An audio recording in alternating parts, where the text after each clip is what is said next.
Hi, hopefully you recorded your found sounds from the previous task. Once you've done that, if you import your recordings from your phone into Logic, the easiest way to do this, if you've recorded them on your phone, is to upload them to your drive on your phone, then open your drive on your computer and then download them. If they come out as MP4As, it might be an idea to bounce them to WAVs or MP3s because then they're just a bit easier to work with. So hopefully you've put them all in here. The first thing you need to do is tidy them all up. So have a listen to each recording and see what you've got. This is me dropping cutlery into a drawer.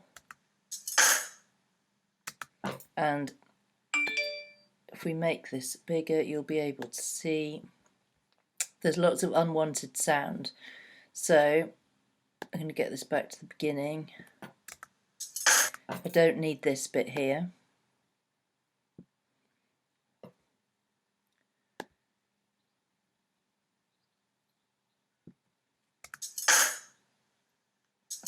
And then this bit as well.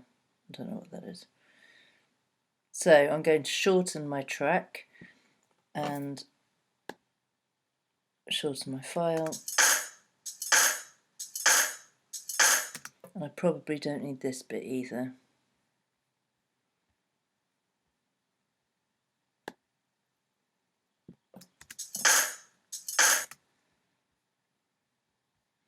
And if you use your locators, then you can hear it really clearly.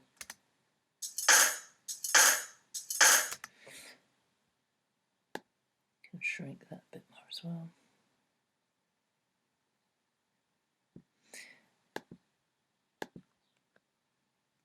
Then you need to tidy up a little bit more, smoothen out your edges. So I suggest you use the fade tool. And then you don't get any abrupt sounds. Oh, my computer.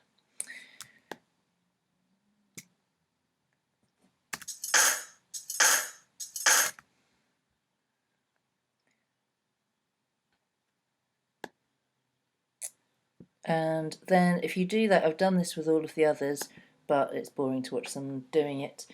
And I've got cutlery. I'll move these all back to the beginning.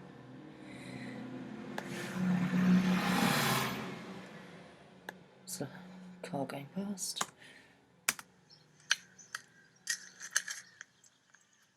This is some digging, ambient digging sounds, which I might chop up later. And then footsteps.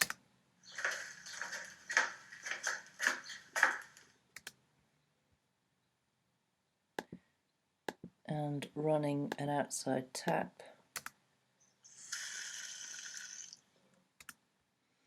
And then this is a much longer recording of some crows, which I'm keeping in its entirety because I've got plans for it. When you're happy with all of your recordings, you've tidied them all up, I would recommend bouncing each one in its edited form and just keeping them as backup, because some of the effects you apply might be irreversible. Cutlery.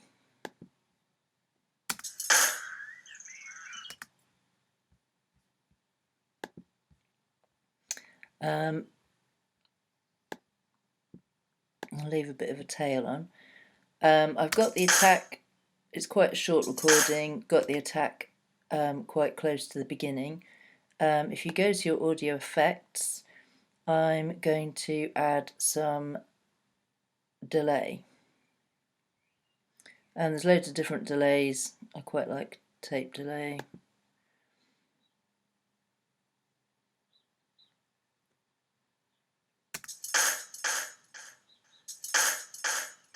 And then you can change so it's slower.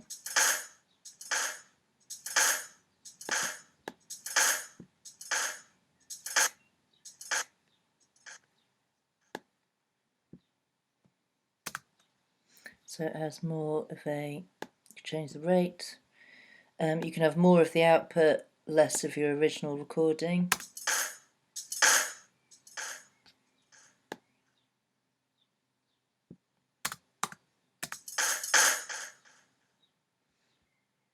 change the feedback.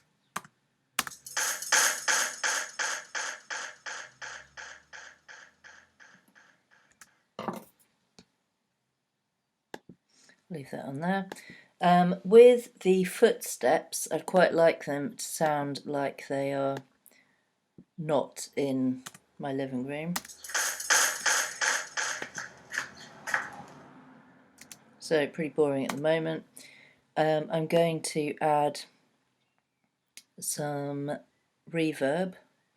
There's loads of different reverb. Space Designer though can be quite interesting.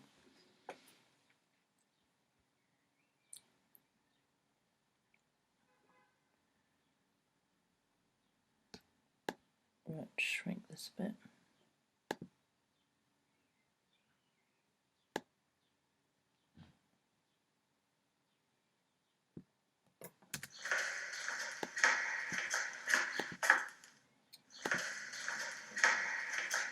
And you can choose. So I'm going to go for a small space, small indoor space inside a closet.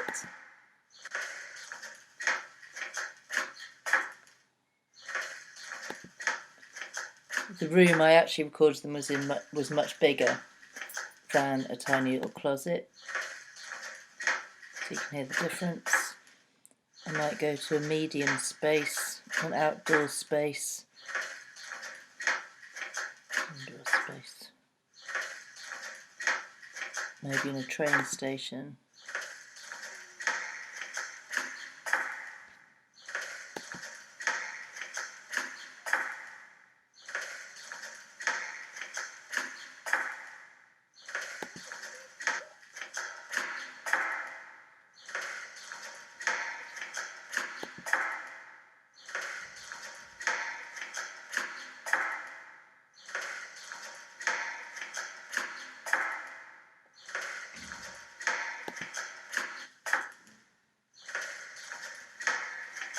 Quite like that, so I'm going to leave that one.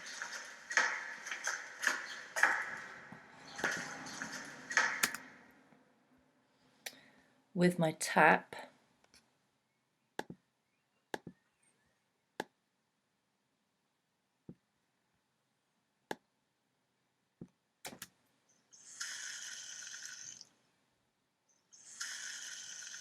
it's just quite watery.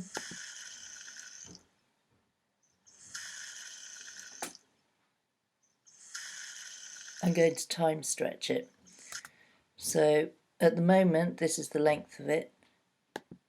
I'm going to make it much longer so it'll be much slower.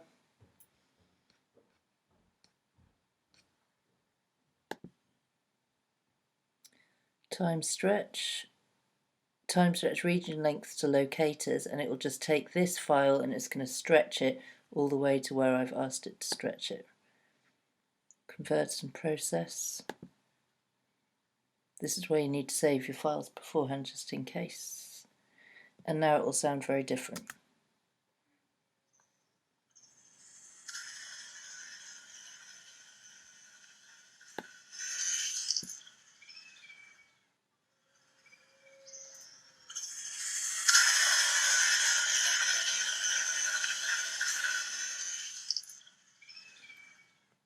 It sounds far more like ripping paper than the original tap. You can do other things to it as well, so on top of stretching it, I'm going to distort it.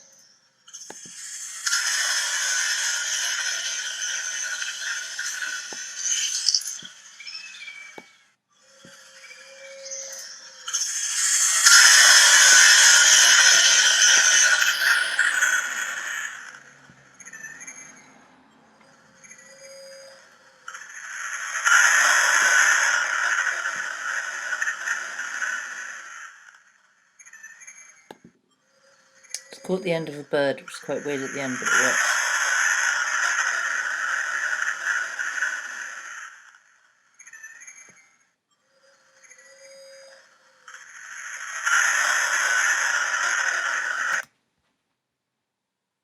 You also might want to reverse some files, so I'm going to reverse my crows. If you're reversing a file, it does need to be a WAV file for it to work. It doesn't seem to work with MP3s. You double click on your file, select File here, and then in this menu you'll have Reverse, and it'll play your file backwards.